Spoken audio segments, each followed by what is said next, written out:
Easter Sunday and Easter week, or the whole Holy Week, this is an opportunity for us to remember. We remember what Christ has done. We remember, as we did on Thursday night, our Monday, Thursday meal to remember. Good Friday is when we remember the sacrifice of Christ on the cross. We observe it with worship and communion. Sunday is when we remember the fact that Jesus rose from the dead. This morning we had a wonderful sunrise service at 7 a.m. out into the tent. It was amazing, and Pastor Kelly Roberts killed it. He brought the message. It was fantastic. In fact, his message was so good, I'm going to preach his message this morning. It was that good. But it was fantastic. But that's an opportunity for us to remember the fact that Jesus rose from the dead early on that Sunday morning. And as I was thinking about remembering, it made me think about one of the first Easter Sundays when Starla and I had just planted a church down in Houston, Texas. And I'll talk about this again in a moment. But back in 1989, we had started a church. And the first Easter Sunday, we were actually meeting in a hotel. And we wanted to do Easter a little special. So remember when we used to do dramas and cantatas and all kinds of stuff? Things were different. But we wanted Jesus to ride in on a donkey for that Easter Sunday. I remember we're in a hotel. So we couldn't rehearse this. This was a stealth operation. I had to get the donkey in without anybody knowing it. I was operating on the it's better to ask for forgiveness than permission theory. I'm not abdicating for that, okay? I'm just saying that's the way it was at that moment. So we had to sneak the donkey in. We got the donkey in, and Jesus was going to ride in.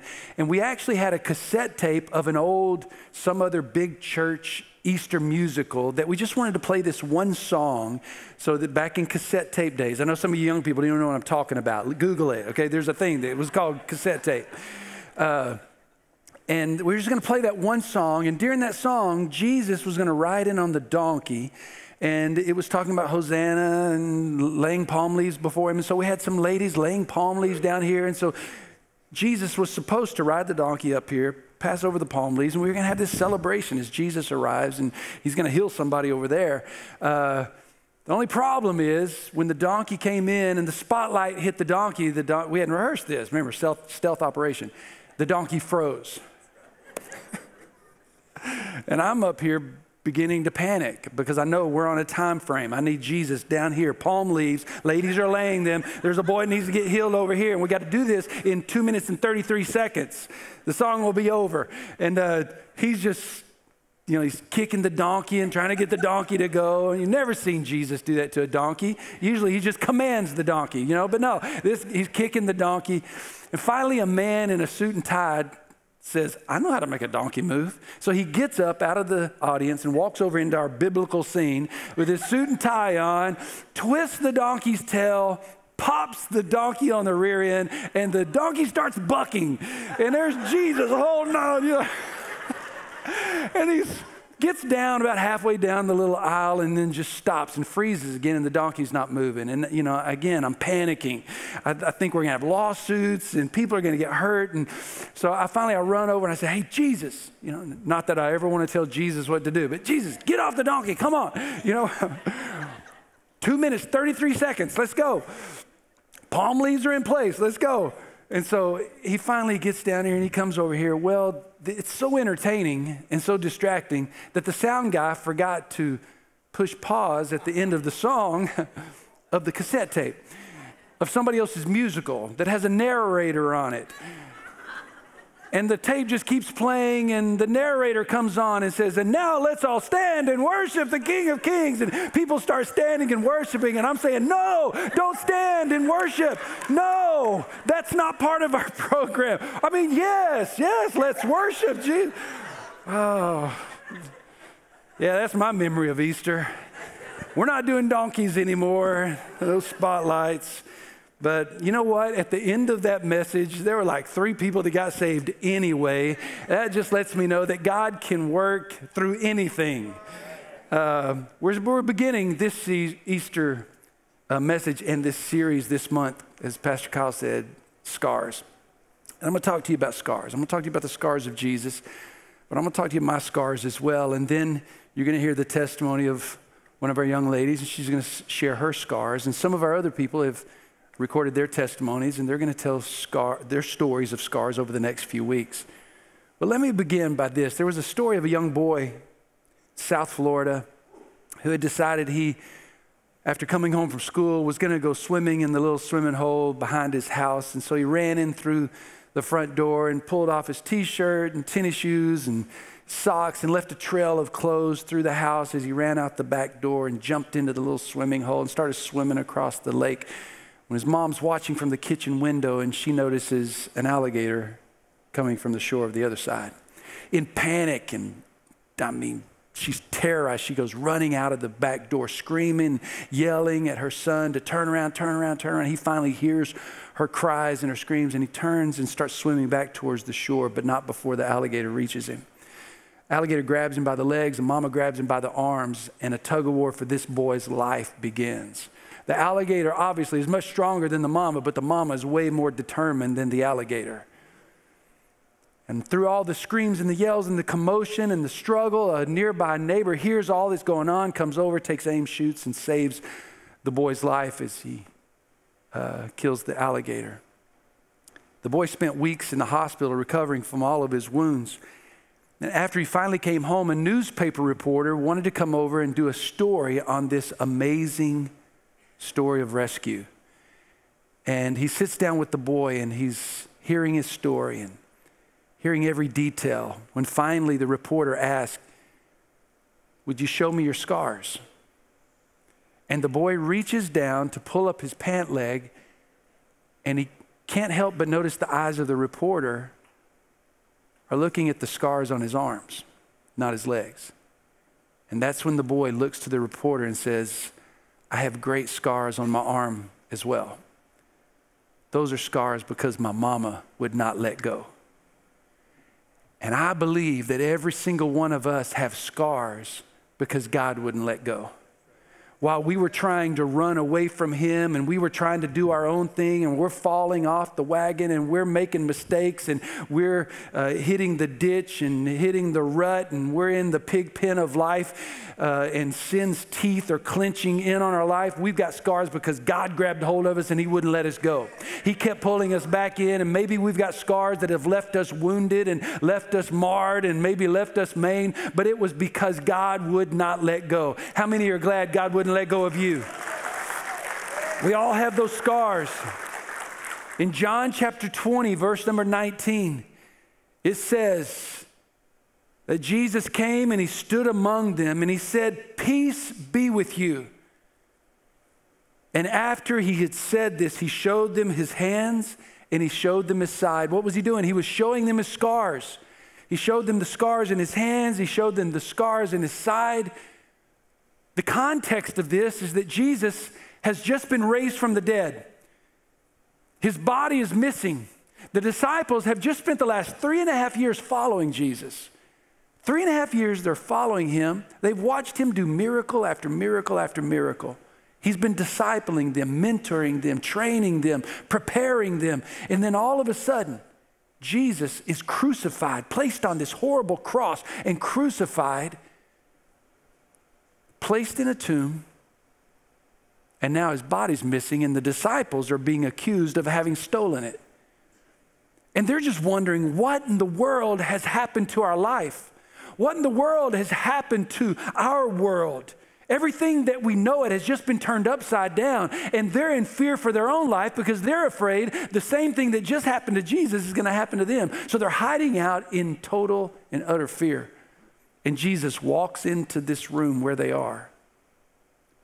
In resurrection power, he walks through the wall into the room. Remember, he came out of the tomb before the stone had rolled away. He comes out of that tomb through the stone. And he walks into the room and he says, "Peace." He speaks peace into their life. And somebody needs to hear that word today. You need to know that there's peace for whatever you're going through. There's peace in the midst of your storm. There's peace for your struggle. There's peace for your life. There's peace for your mind. There can be peace in your soul. You can have peace today. Your world may be crumbling all around you, but you can have peace.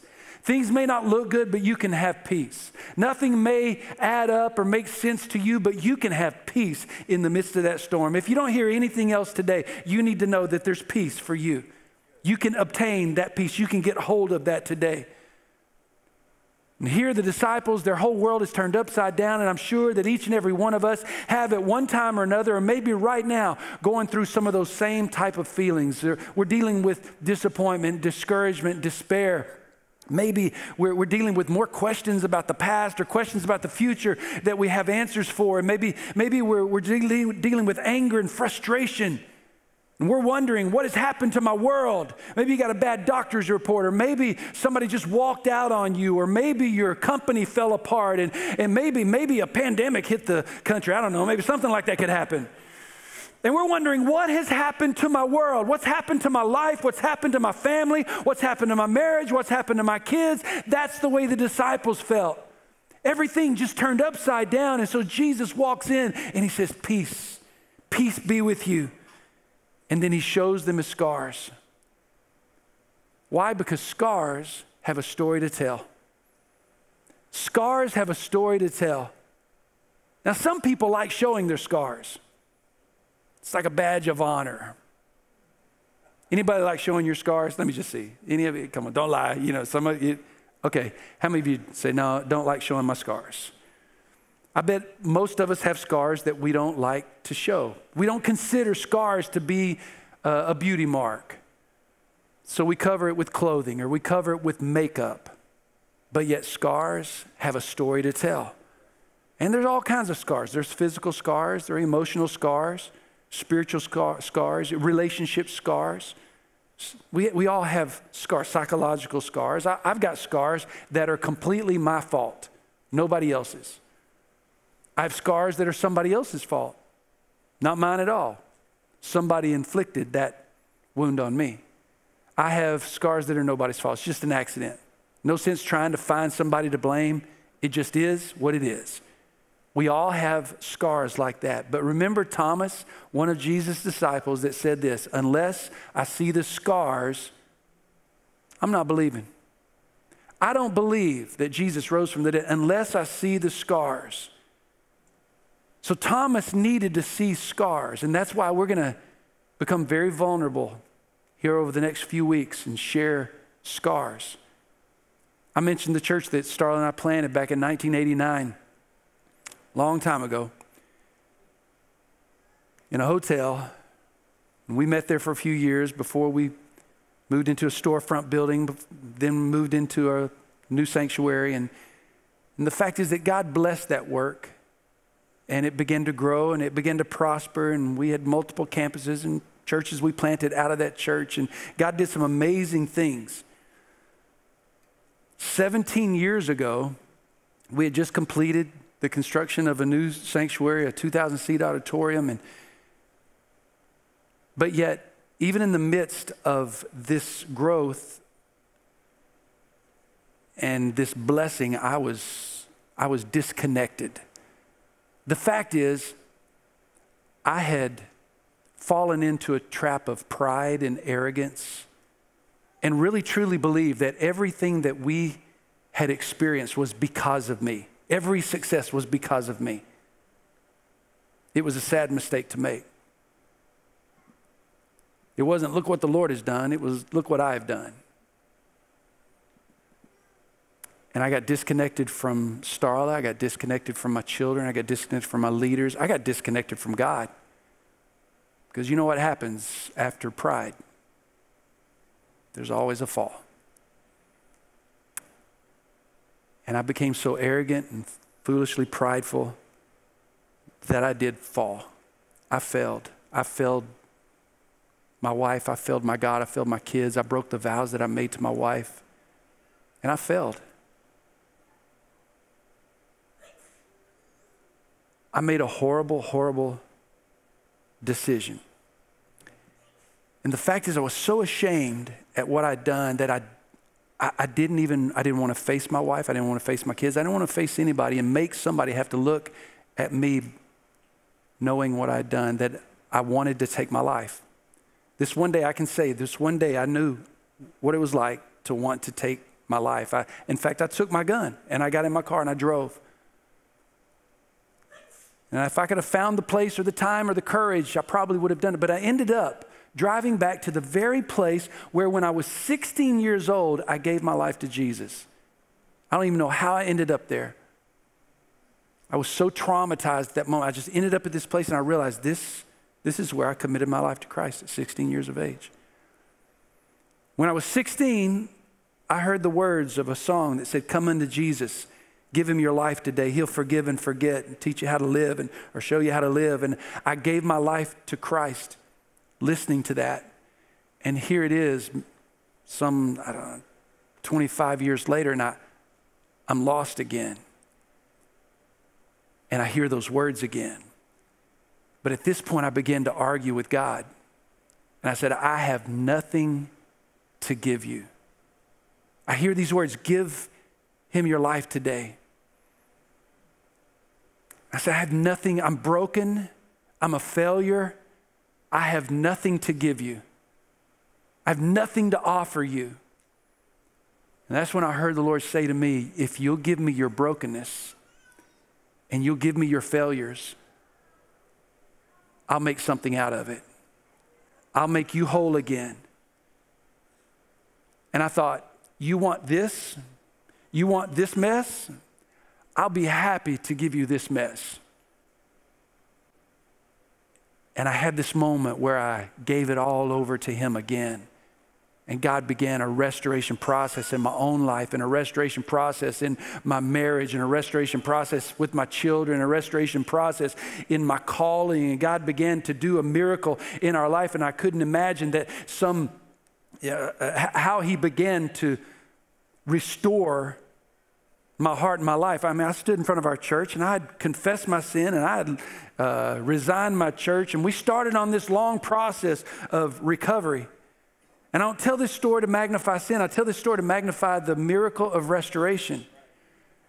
Because if we give our ugliness and we give our brokenness and we give our failures and we give it to God, he has the opportunity to make something beautiful out of it. But if we don't give it to him, it will remain ugly and broken, and we'll continue in that for the rest of our lives.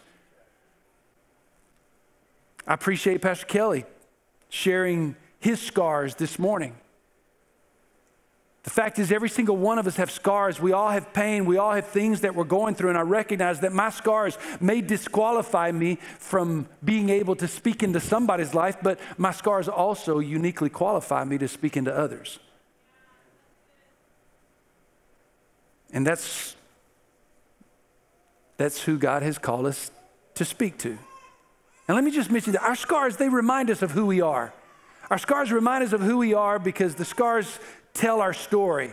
Even in the physical, I've got a scar on my arm where I can remember in junior high playing football in the yard outside of school before it began, got knocked into a fence and a nail ripped my arm open.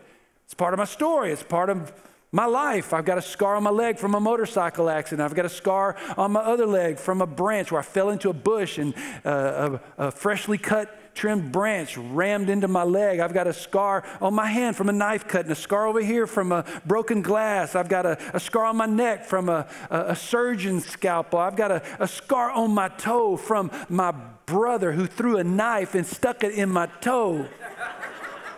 And I still have not forgiven him for that. Scars identify us. They remind us of who we are. They're proof of who we are. And Thomas said, unless I see the scars, I'm not believing it.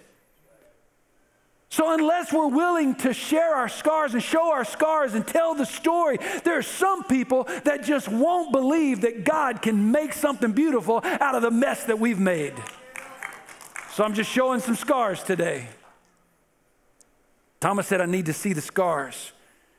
So scars remind us of who we are. Who are we? We're just frail, broken, fragile humanity in need of a Savior. Every single one of us. They remind us of who we are, but the scars also remind us of our pain.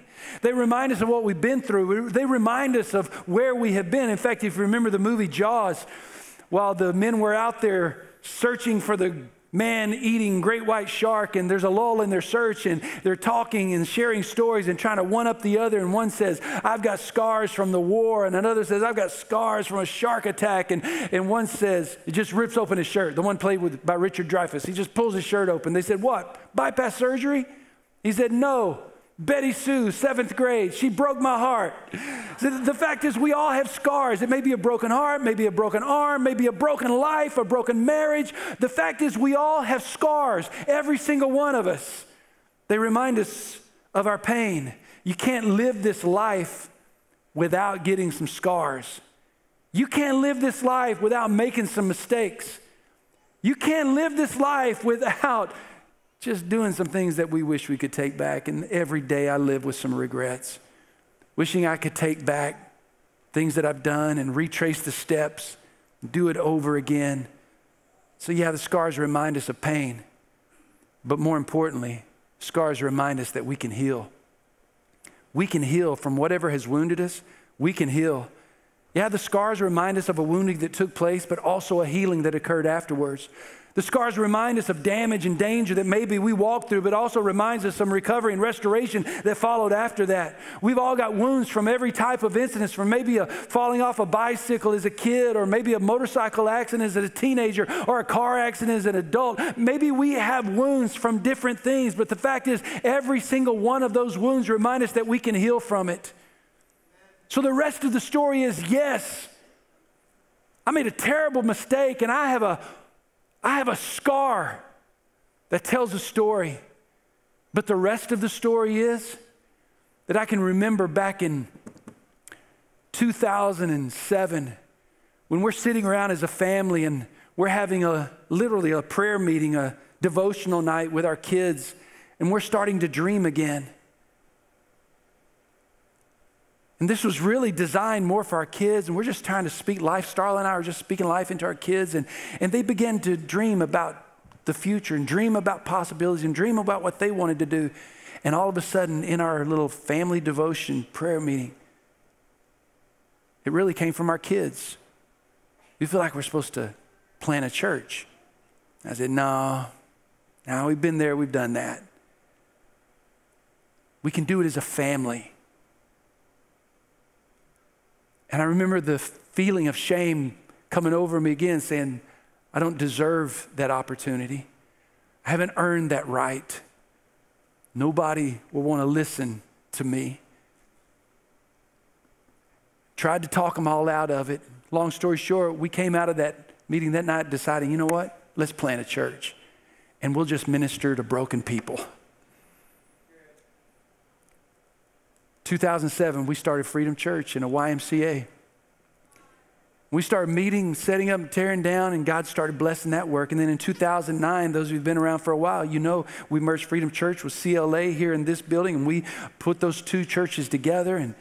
And over the last, that was started in 14 years ago, 12 years ago after the merge, God has continued to bless Freedom Church to a multi-campus, a multi-congregational, English and Spanish and Brazilian and Bulgarian and Jewish Messianic and a Guatemalan service. We have multiple congregations, multiple ethnics, multiple generations, all for the glory of God. Several thousand people calling this home. It's all to the glory of God.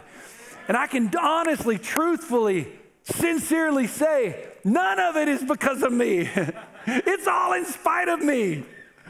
I'm the biggest liability this church has. Everybody knows it. But you know what? When I look around and I see what God is doing here, I recognize and realize that God is a restorer. God's a healer. God's a provider. God is one who puts things back together. He can rain manna down from heaven. He can dry the Red Sea and allow you to walk across on dry ground. He can cause the sun to stand still. He can shut the mouth of the lion. He can do whatever needs to be done if we'll just give him an opportunity. Just give him the choice. Isn't it strange, though, that the resurrection, whatever happened at that resurrection, whatever power was going on in that tomb that raised a dead man back to life, that gave him the supernatural ability to come out of that tomb before the stone was rolled away, that allowed him to walk into that room where the disciples were without even opening a door, still left him scarred. Why the scars? Because Thomas needed to see the scars to believe. And some of you are going to hear stories, not just today, but over the next few weeks, that are going to help you believe. If God can do it for them, God can do it for you. Scars. Why? Because scars are not a sign of defeat. Scars are a sign of victory. Jesus' scars are not a sign of his defeat. Jesus' scars are a sign of his victory. And so every time we tell our story or show our scars or become vulnerable enough just to say, here's what I've been through, that's a sign of victory. It's a sign that God can take whatever mess we've made, he can turn it into a message. So I'm here to tell you today, quit beating yourself up. Quit letting others beat you up. Quit letting the past beat you up. Just tap into the resurrection power of God and let him raise you up. Can somebody say amen?